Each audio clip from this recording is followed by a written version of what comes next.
U.S. The rest of the news, U.S. Navy sailors on board the U.S.S. Ronald Reagan were some of the first Americans to respond to the tsunami and nuclear disaster in Fukushima, Japan in 2011. Now they're suing TEPCO, the company in charge of the stricken Fukushima Daiichi nuclear power plant. At least 71 sailors on the U.S.S. Ronald Reagan have reported radiation sickness, and they're suing TEPCO, alleging that the company knowingly downplayed the dangers of nuclear radiation at that Fukushima site. Of those 71 sailors, at least half now have some form of cancer, according to the lawyer representing them. And other sailors are dealing with thyroid and reproductive health problems. So did TEPCO knowingly mislead the world about the radioactive dangers at Fukushima immediately following the devastating tsunami?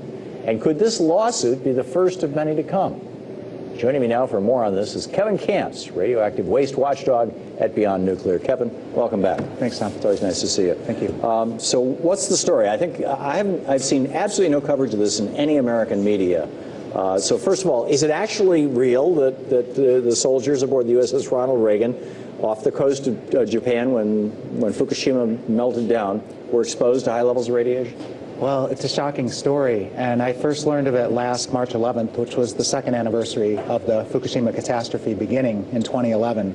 So they had kept this buried for 2 years? Two of the sailors came to a big gathering in New York City to mark the anniversary, and they were suffering health effects from their service on board the Reagan. Turns out that the Reagan was anchored just a mile or two off of the Fukushima Daiichi nuclear power plant during the worst of the radioactivity releases, which was news to me. I mean, I follow this as closely as I can. 2 years into this thing, I find out that the Reagan was that close to these catastrophic radioactivity releases. So the crew on board that ship, 5,000 plus sailors, were in harm's way for several long days on end.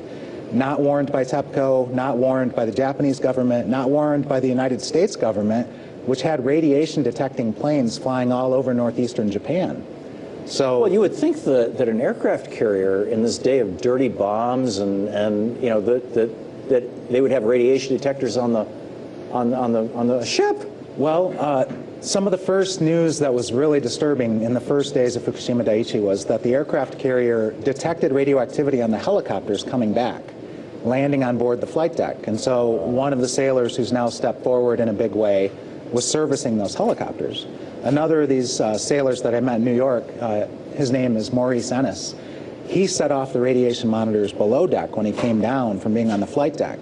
So there were lots of indications that there was something seriously wrong, but they stayed in this contamination plume for days on end. So they were getting the radioactive gases, which they were breathing in. They were getting the fallout onto them, so they're being exposed that way.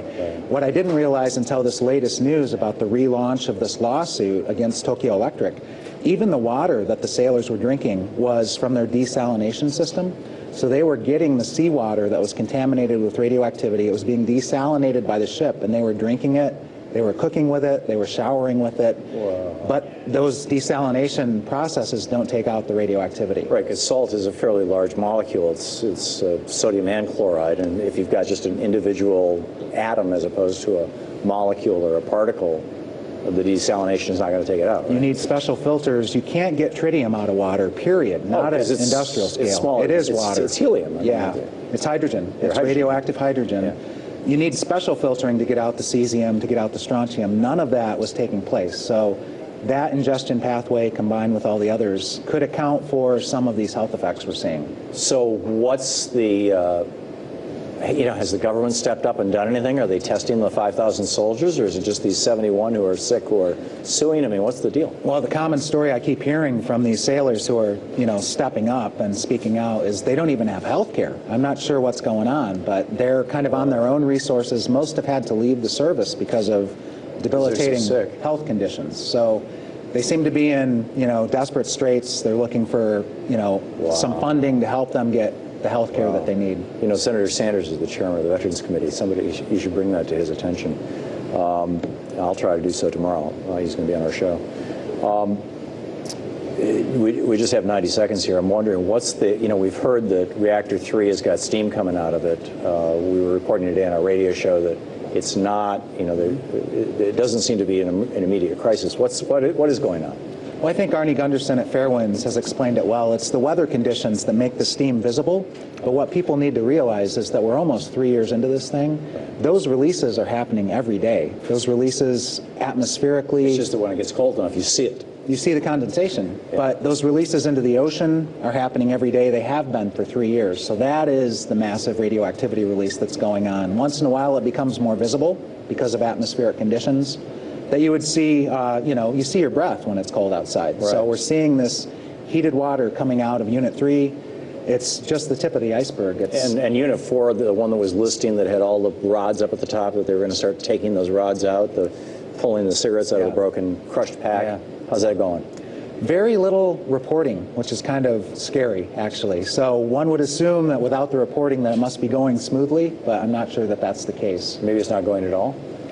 We don't know. We hear very little about what's going on. And the stories about the Japanese mafia hiring homeless guys to clean this site up, is that true? You know what's incredible? Yeah, it is true, is this new State Secrets Act is making things even worse. Where it was difficult for reporters to get in and cover this stuff in the first place, now it's against the law. This is a Japanese State Secrets Act. That's right. That's amazing. Kevin Camps, thanks so much for being with us. Thanks, Tom.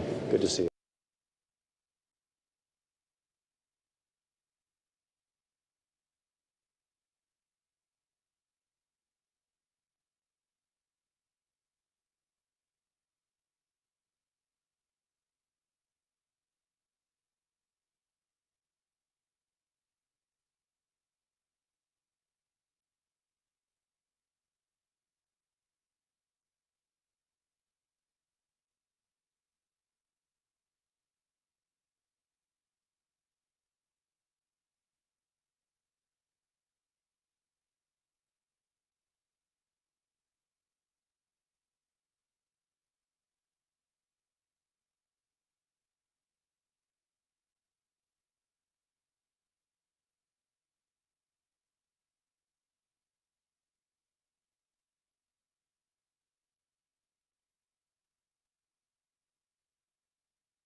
Workers are about to begin preparing to drain underground tunnels at the disabled Fukushima Daiichi nuclear power plant.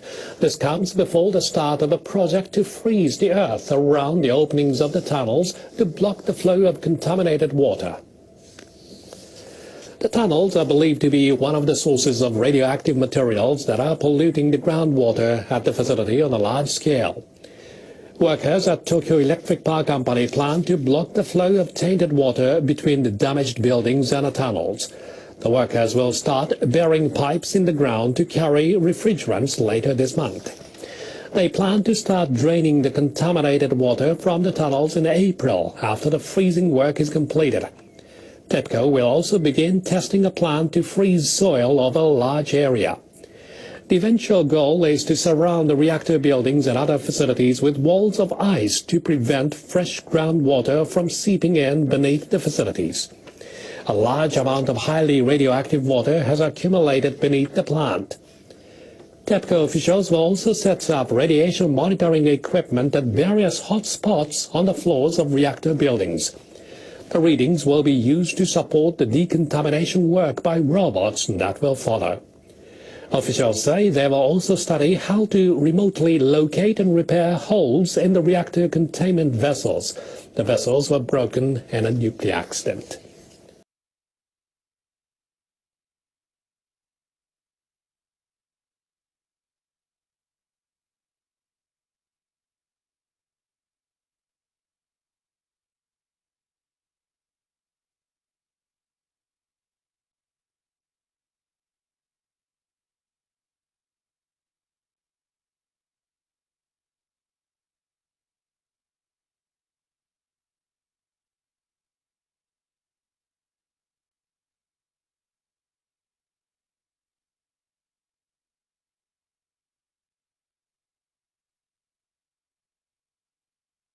Farmers across Japan will soon be joining forces to boost their sales overseas. Trade experts are getting ready to help them market their produce together under a national brand. Officials with the Japan External Trade Organization say foods promoted as regional specialties don't have a strong identity abroad. They say producers in different regions should brand their offerings as Japanese and join hands to promote them. For instance, they want to see cooperation between scallop farmers in the northern prefectures of Aomori and Hokkaido. They plan to help producers operate booths together at food fairs. Pushing the All Japan brand is the best way to help consumers abroad appreciate what producers have to offer. Japanese government leaders aim to more than double annual exports of agricultural and marine products by 2020. Launched an investigation on Saturday at a factory of the subsidiary of one of the largest manufacturers of frozen food in Japan for alleged poisoning of its products. Last month, health authorities in Gunma Prefecture near Tokyo found that 7 kinds of meal packs produced by Acli Foods, a subsidiary of Maruha Nichiro Holdings, contained a pesticide called malathion. Maruha Nichiro Holdings has recalled 94 products, including pizza and croquettes. These contained as much as 1.5 million times the allowed limit of the pesticide. Health authorities say it is unlikely that the pesticide was added in the ordinary production process, as it's not used in the factory. Police allege that someone could have intentionally added the poison. They started an on-site investigation at the factory in Gunma Prefecture on Saturday. Police will check details of production flows and question officials and workers.